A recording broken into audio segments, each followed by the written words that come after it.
Good morning, ladies and gentlemen. Welcome to our distinguished guests, members of the media, and other guests attending today here at the Abraham Lincoln Presidential Library and Museum. Good morning. I'm Joe Crane. I'm the Director of Public Programs and Community Engagement. We're so glad to have you here visiting with us this morning as we look forward to a summer filled with fun and families all across the state experiencing everything that Illinois has to offer, and we'll learn more about that here in just a moment. In the meantime, we invite all of you to come visit us at the museum to see the Lincoln legacy told in an incredible way that we've been doing it now for 16 years, and also to see our new exhibit, State of Sound, a world of music from Illinois that celebrates all the great diversity of artists and music and their impact on popular culture for the last 50 to 75 years. I think you'll enjoy the exhibit, and it's part of the regular admission on the museum every day. So, without further ado, let's get things started. Please join me in welcoming our governor for the land of Lincoln, appropriately here at the Abraham Lincoln Presidential Library and Museum, Governor J.B. Pritzker.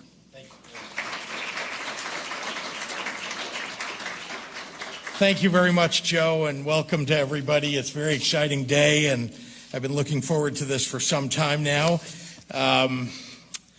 I want to express my appreciation to the staff here at the Abraham Lincoln Presidential Library and Museum for hosting us, and I'm very glad to have the opportunity to thank everyone who not only works here at the museum and makes the experience for everybody visiting so terrific, but also all the visitors who come here year in and year out and help make Springfield so vibrant, especially during our summers. And I want to thank the museum for offering, and this is something you may have heard about in the last week or so, offering free admission to anybody who's been vaccinated in May or in June.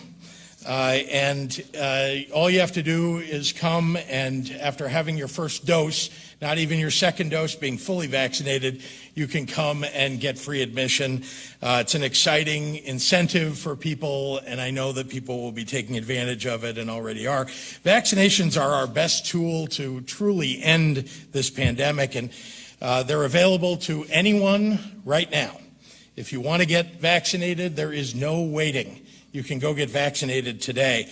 The faster that we can all get vaccinated, the more likely this summer will be getting us back to normal. Down the street here in Springfield, the General Assembly is hard at work helping our state advance our economic recovery and invest in education, workforce development, and health care. And I want to recognize some of the leaders who have taken the time to come and join us today. I hope I get everybody that's joined us. We have a bipartisan group with us. House Speaker Chris Welch, our Senate President Don Harmon, as well as my own state senator, Senator Sarah Feigenholtz, Representative Lamont Robinson, Senator Rochelle Crow, Representative Dave Severin, and all of those folks together lead our tourism committees in the General Assembly. I also want to thank Senator Doris Turner and Representative Sue Scherer for hosting us here in their district. Did I miss any members of the General Assembly? Raise your hand and I'll call on you. Thank you all for joining us today. The Abraham Lincoln Presidential Library and Museum is one of our state's greatest attractions, having welcomed millions of people from around the world. That's why I chose this as the place to announce Illinois' new tourism campaign, one designed especially to meet this moment in our history. After an incredibly difficult year in which the pandemic kept us all close to home and staying apart, life-saving vaccines are bringing us back to life and heading toward a summer of fun and venturing out. Today, I'm proud to launch the Time for Me to Drive campaign, inviting people to see all of Illinois, showing off adventures of all kinds, historic sites and winery tours, state parks and rock climbing, hiking and zip lining, hundreds of craft breweries, and thousands of excellent restaurants across the entire state. The Time for Me to Drive campaign highlights the fun and the beauty that our diverse communities offer, and it shows off our natural assets and our man-made ones too, all over our state. Visitors can tour one of Illinois' more than 300 state parks and recreation areas, places like Matheson State Park in Oglesby with its endless hiking trails, and Giant City State Park in Makanda with its world-renowned rock climbing and other natural beauties like the Shawnee National Forest, which offers us the Garden of the Gods.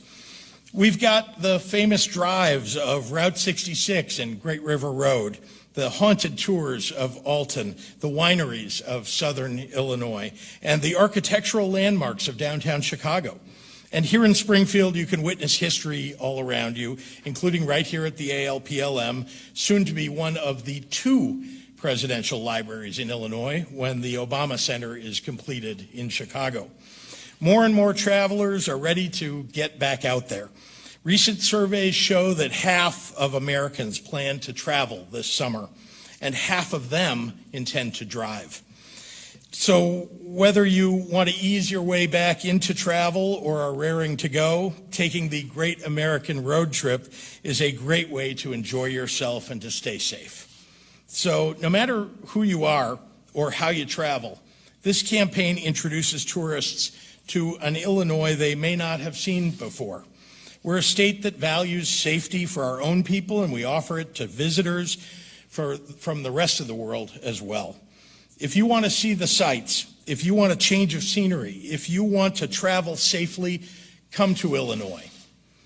I encourage travelers from across the region and those in Illinois who haven't seen all our state has to offer, go online to enjoyillinois.com, where you can find over 60 itineraries that will take you on a journey to the wonders of Illinois.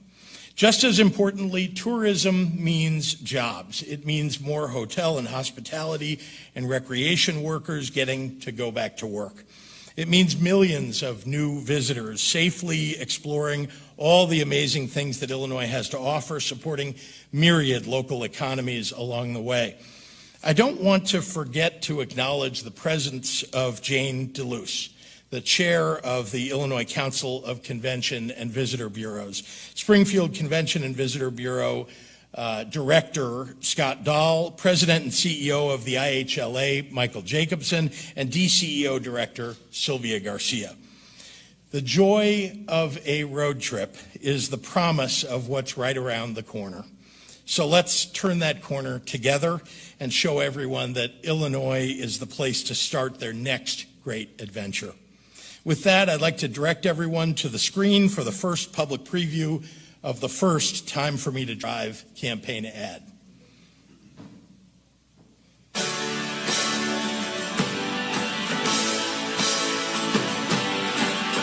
Time for me to drive.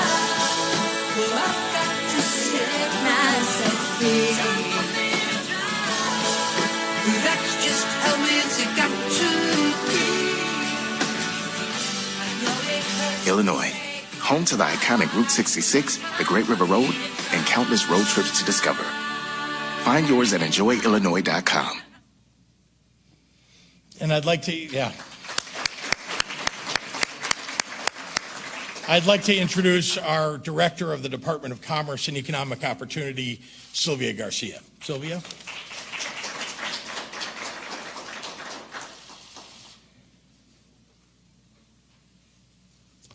Thank you, Governor. Good morning, everyone. It's great to be here today in Springfield along the Governor and so many other tourism advocates to kick off this major milestone. As you just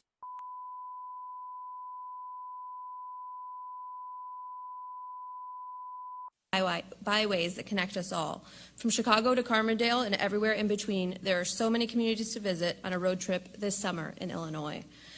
We're so excited to be able to make this announcement today, and we really encourage everyone here to check out enjoyillinois.com, where you can find itineraries, trip ideas, travel accommodations, and much, much more about all the things you can experience here in Illinois. In addition to the many sites and attractions we can't wait to welcome visitors back to, today we're also celebrating the important role that tourism plays in our economy. Prior to the COVID-19 pandemic, Illinois welcomed over 120 million visitors every year. And those visitors spent over $40 billion in Illinois. That's billion with a B. I think, unfortunately, last year, as we stopped traveling in order to keep each other safe, visitor spending in Illinois was cut in half. This decline in tourism had a reverberating effect on our local communities and our local economy. That's why Governor Pritzker, from the very beginning in this crisis, wanted to make sure we're providing sufficient relief to small businesses, including tourism and hospitality businesses. This has been a top priority for us at the Department of Commerce and Economic Opportunity and for the governor and the state as a whole. Through the Business Interruption Grant Program, we've directed over $75 million to tourism-related businesses, in addition to $133 million that went to restaurants and bars, which are key destinations in and of themselves. The Time for Me to Drive campaign is not only a milestone in bringing tourism back for this summer, it's also part of our ongoing work toward a strong recovery for the tourism industry over the long term. I often say that tourism is the front door or the welcome mat for the state of Illinois, and it's part and parcel of the ongoing efforts we undersee at the Department of Commerce and Economic Opportunity to attract businesses here. We know that positive impacts in tourism, and looking at the campaign and a great visit to Illinois, can be really important in helping folks plan their next trip, but also make big life decisions, like where to go to school, where to retire, and where to relocate. We look forward to leveraging this campaign and our future marketing efforts to help more companies and families see how great a place Illinois is to live, work, and invest in.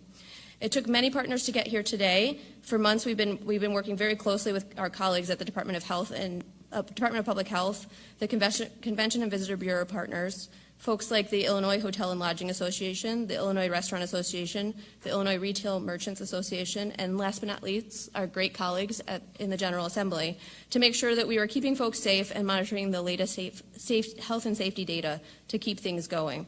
We're very excited today to reopen the tourism businesses and bring workers back and visitors back to our economy.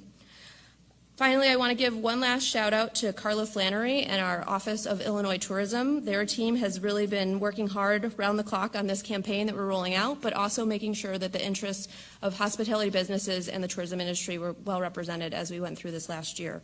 Combined, the efforts of our partners and our team together have us right on track just in time for summer and ready to reclaim our role as an international destination here in Illinois. With that, I'd like to turn it over to one of our biggest advocates for tourism, Speaker Welsh. Thank you so much.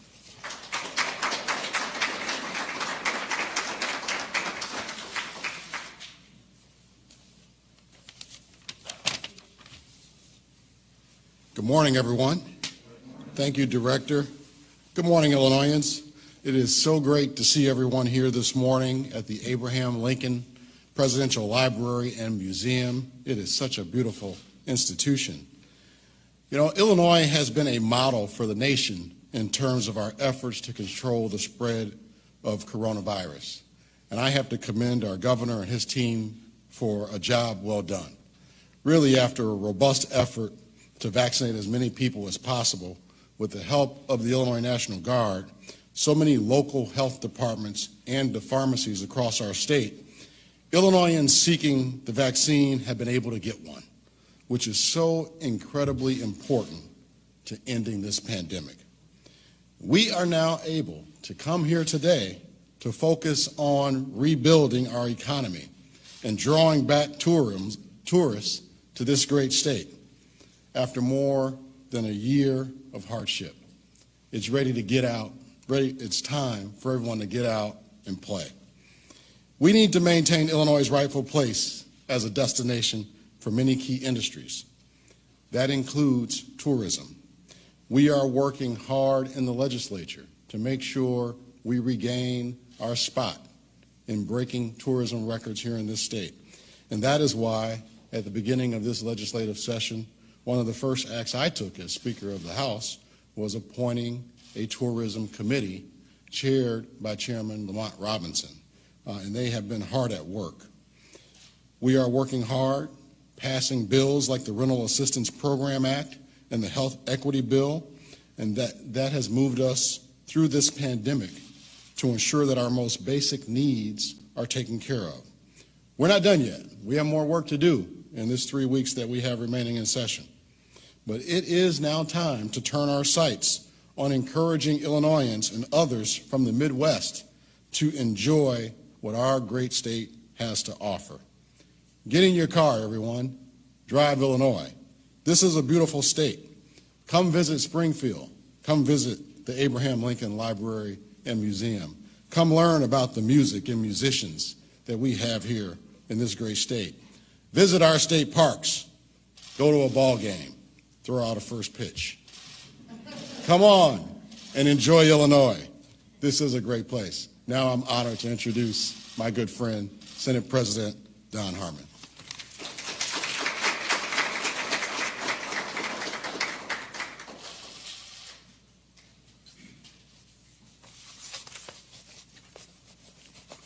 Thank you, Mr. Speaker. It's good to be here with you and the whole assembled crowd. Governor, a great commercial, and props for using an Illinois band, REO Speedwagon, the pride of Oak Lawn and Champaign. Woohoo! Tourism is a vital part of our economy because so many people recognize how beautiful our state is from top to bottom and from side to side. Now, before even seeing this commercial, we walked the walk. My family took a spring break, which turned out to be a vaccination vacation, driving down to southern Illinois to explore Lake of Egypt and Giant City State Park, and it was just fabulous. There are so many wonderful things to see and do in this state. So Illinois is opening for business, and I encourage everyone to be part of it. Get vaccinated and get out there. Now, at the beginning of this General Assembly, just like the House, the Senate, too, created a standing committee on hospitality and tourism, and there was no one better to chair that committee than a tenacious advocate for the restaurants and cultural institutions in her district, the convention industry statewide, and all of our wonderful destinations in Illinois, Senator Sarah Feigenholtz.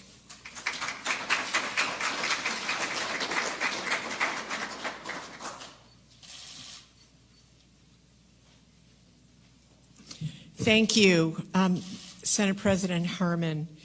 And I too, want to thank the governor, because were it not for all of the work that the governor did in trying to contain a pandemic that our world sees every 100 years, I don't think we would be here today. So I'd like to give the governor a big hand.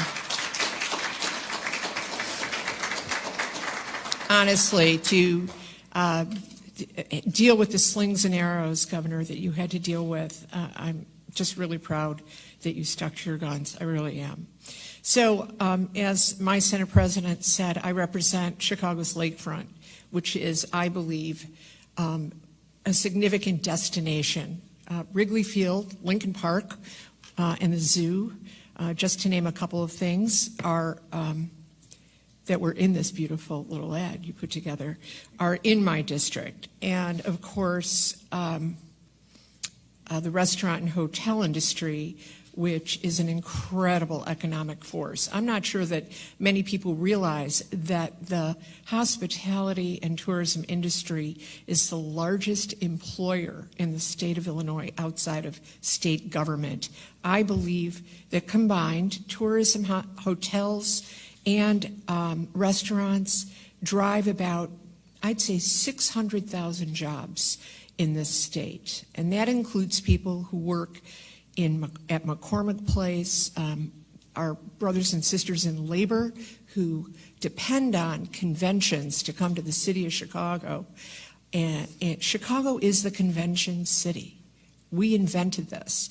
We became the city that brought conventions to life after, and I would like to give Jane Byrne credit for it because it started with the Blues Brothers.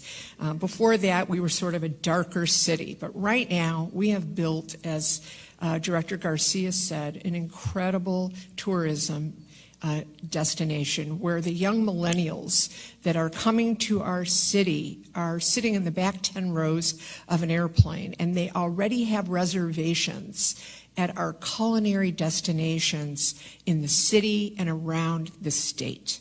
So I am thrilled that today we begin our journey back to those jobs, back to reviving an industry that has been hit the hardest and essentially is the biggest economic engine in our state.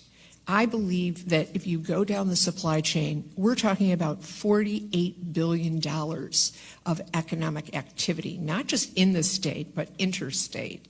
And I think the hotel tax, which is what the tourism budget depends on, is approximately, we bring in over $300 million in in hotel tax revenue, which is the gasoline that drives the tourism budget that we hope is completely funded so that we can kickstart this convention and this whole economic engine. And so thank you, Governor. It's important, as our friend Sam Toya from the Restaurant Association says, to bring heads in beds and bodies in seats in our restaurants. Conventions are, once we get to bringing them in, what will revive this sector, and I am grateful that we are here today to begin that journey. Thank you again, and I'd like to introduce my dear friend and colleague, Representative Lamont Robinson, who is the chair of the House Tourism Committee. Thank you.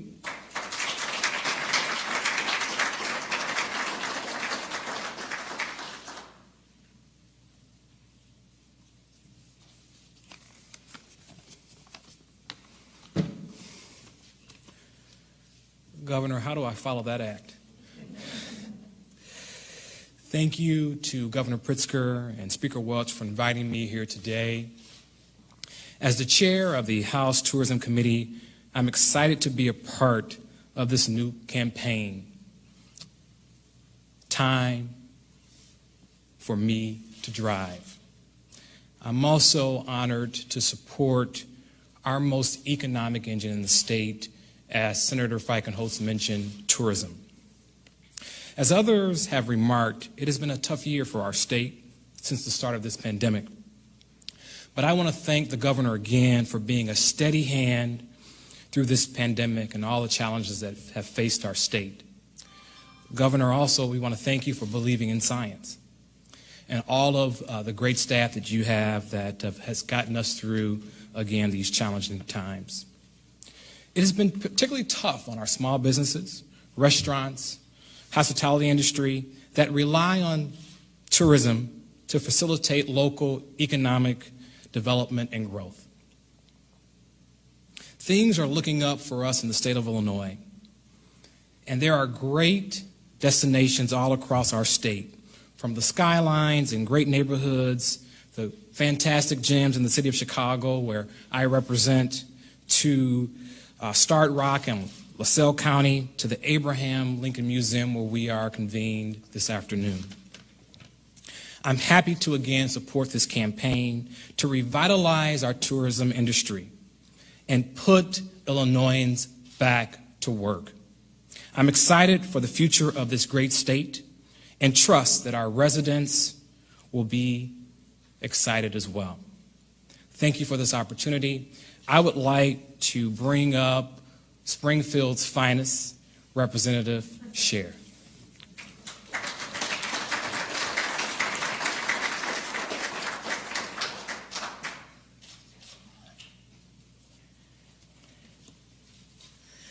Thank you to my buddy, Representative Robinson and Robbins.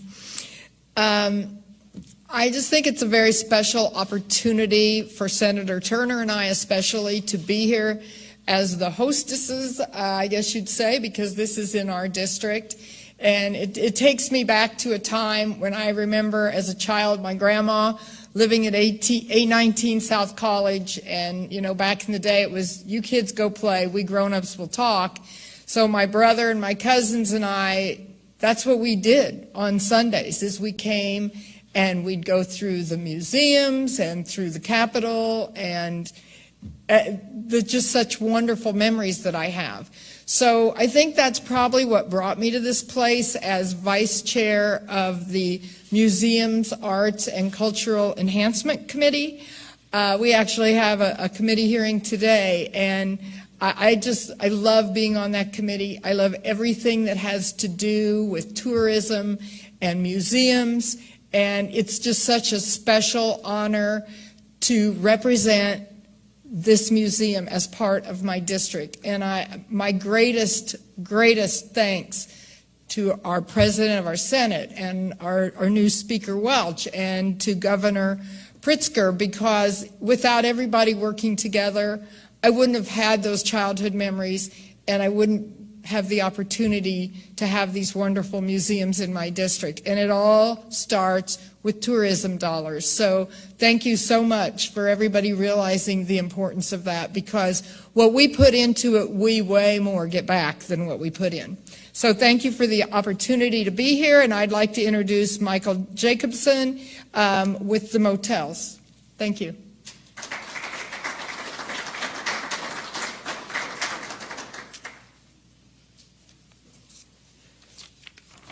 Thank you, Representative. Governor Pritzker, thank you for inviting me to be here with you this morning. With today's announcement, it is becoming more clear day by day that Illinois is back open for business, and we are excited to safely welcome visitors with open arms.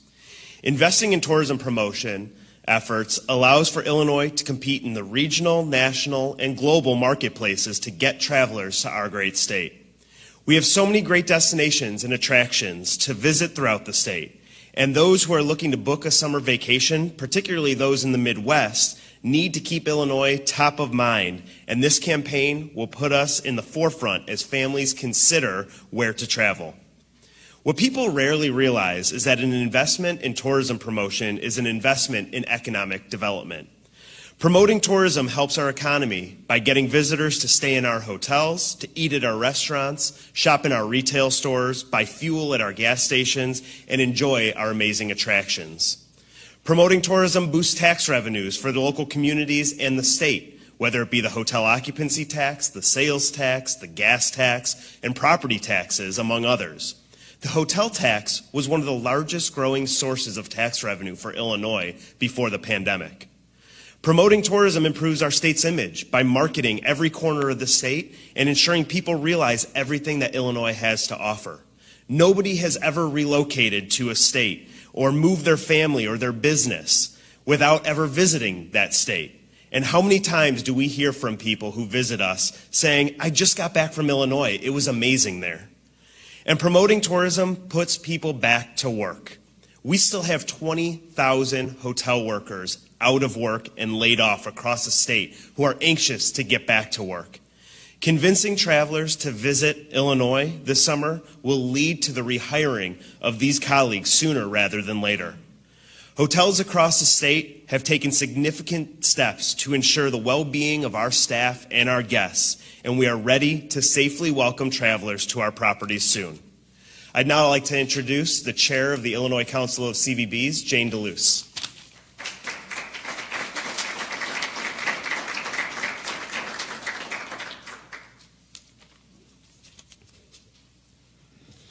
Thank you. This is a great day, and isn't it always this beautiful when you announce a tourism campaign? It's a perfect day for that. I'd like to thank Governor Pritzker for making this day possible and all of our members of the General Assembly. I am Jane DeLuce. I'm President and CEO of Visit Champaign County, home of REO Speedwagon, and also have the honor of serving as chair of the Illinois Council of Convention and Visitor Bureaus. Today's announcement means that Illinois is ready to once again showcase all that we have to offer. The campaign, led by Carla Flannery and her amazing team, will bring visitors to and throughout Illinois, which in turn will bring customers for our local businesses and jobs for our workforce. ICCVB represents 38 destination organizations around Illinois, including Chicago and hundreds of downstate cities, small towns, Main Street, urban and rural communities. And we know that right now it's road trips that are connecting our communities more than ever before. Whether a solo trip or groups of families or friends, travelers have over 60 itineraries to explore new adventures at some of the most highly acclaimed food, arts, and culture scenes of any towns in the Midwest and easily accessible by our major highway systems. Beyond creating priceless memories, these road trip experiences create an immediate infusion of cash in the tourism economy, which has been so decimated by the pandemic. At ICCVB, we proudly work along with the CEO, the Illinois Office of Tourism, and our industry partners to promote Illinois communities as welcoming, multicultural destinations to visit, to work, and to live. Through this work, visitors will come, and businesses throughout the state will immediately feel the impact of visitor spending at hotels, restaurants, retail attractions. Many small businesses, including minority-owned, depend on us to tell their stories and further their reach to both residents and visitors whom we refer to as potential residents. The return on investment for destination promotion drives $11 in tax revenue for every dollar in promotional spend. We do what we do for the faces of the hospitality industry.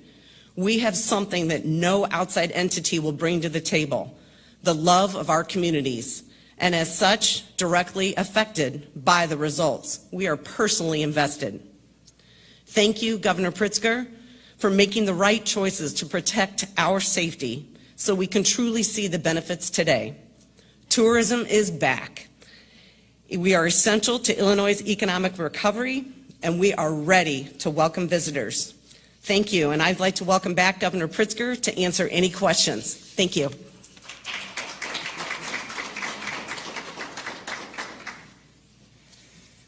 Thanks so much to Jane and to all the speakers this morning, and I'm happy to take any questions from members of the media.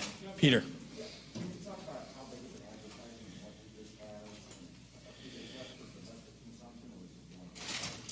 Just domestic consumption, but I'll have our DCEO director give you more detail. Sure. It's a total of $6 million in media. Given the theme of Time for Me to Drive, it's focused on border states in Illinois, so it's playing in 7 states and 18 markets. You may want to stick around somewhere nearby. I'm not sure if there are other questions about the campaign itself.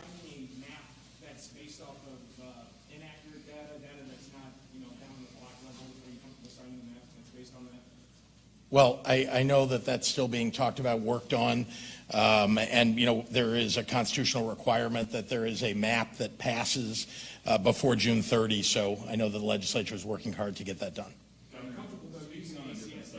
Monday, you got asked about IDS offices, and asking about that for months, and we've gotten the same reasons. At what point do those reasons become excuses by yourself and the department?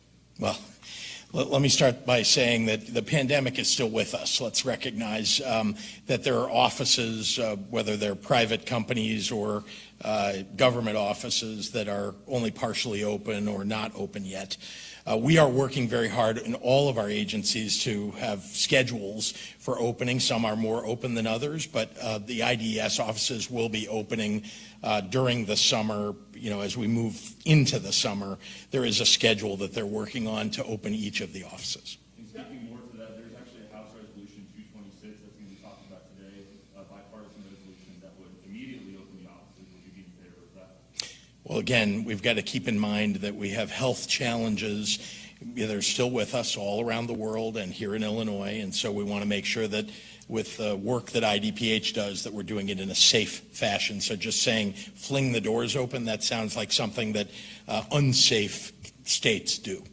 Governor, we've heard about LaSalle quite a bit. If you compare and contrast your response to LaSalle and Governor Rounder's response to Quincy. Transparency, transparency, transparency. We have, from the very beginning, provided all the information that we become aware of. I think that's not the case in the prior instance at Quincy. These are tragedies, no doubt, but they're tragedies the public should know as much about as we can learn, and that's why I asked for an independent investigation and why that report was delivered in an independent fashion. I think even the IG yesterday talked about the independence of the work that was done. But your critics say that you waited 11 days and you let the leadership, Director Chapelopia and the Director of LaSalle home hang around too long, et cetera, et cetera, et cetera. And, the folks, for example, Senator Resin and all have been saying, you don't have standing to criticize Rounder when take a look at LaSalle. Look, the critics are going to say whatever they say. I think what I'm looking at is the responsible actions that we took in the wake of knowing information that action needed to be taken upon. So as you saw, not only did we take action to improve the situations at each of our veterans' homes, but we also brought in a terrific new leader of the Department of Veterans Affairs who has a tremendous amount of experience running the Ohio homes as well as a medical career.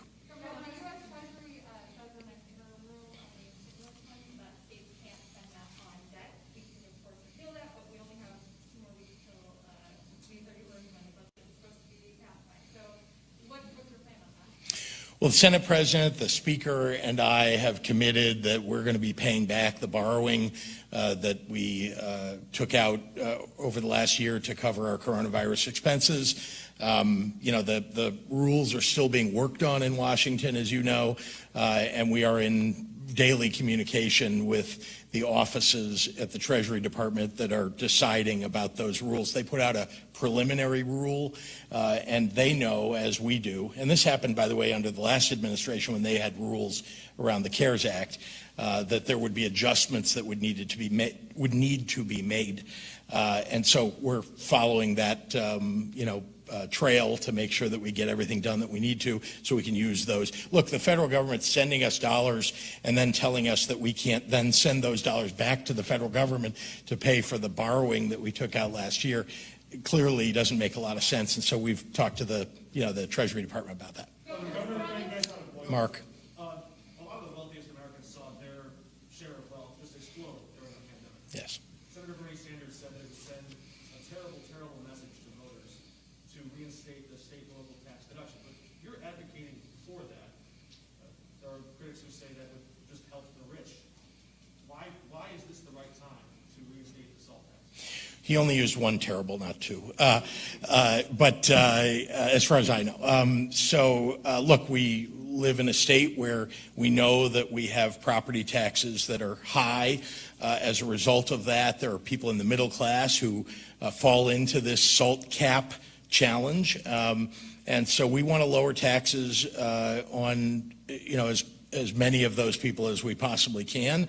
The SALT cap, as you saw, the reason that the largest states were most affected is because we're the ones who have higher property tax burdens on our middle class. So that's who we're trying to alleviate the challenge for. Yes. I'm sorry, I didn't hear the beginning of that.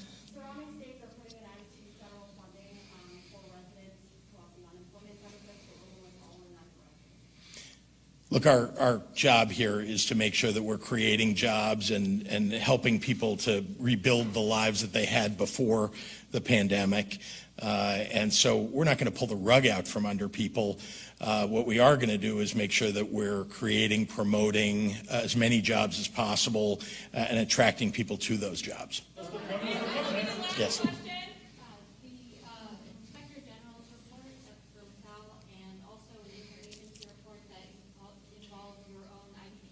Yes. Found that the recommendations that were made after the Auditor General's report from Quincy had not been implemented. Specifically, recommendations that all of the veterans' homes implement uniform infection control policies. So why were those recommendations not implemented? How is that showing that your administration is responsible? Look, I'm upset and extraordinarily disappointed that the leadership at the Department of Veterans Affairs did not make the corrections that were suggested in that report and others that should have been done.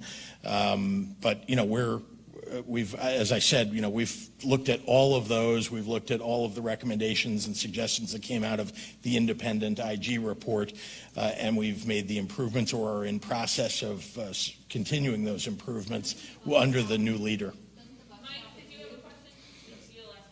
Yes, Mike. We have a proposal for the emergency housing assistance that has both chambers now sitting on her desk. It has some timely provisions in there. Are you signing that soon to get people the help that they need? Stay tuned. Thank you. More revenue? Do we need to target the taxes? I'm looking forward to the 15 emails I'm going to get today. Will you respond? Will you respond? Jordan, hey Jordan, will you respond? Jordan, will you respond? To real journalists, yeah. To real journalists.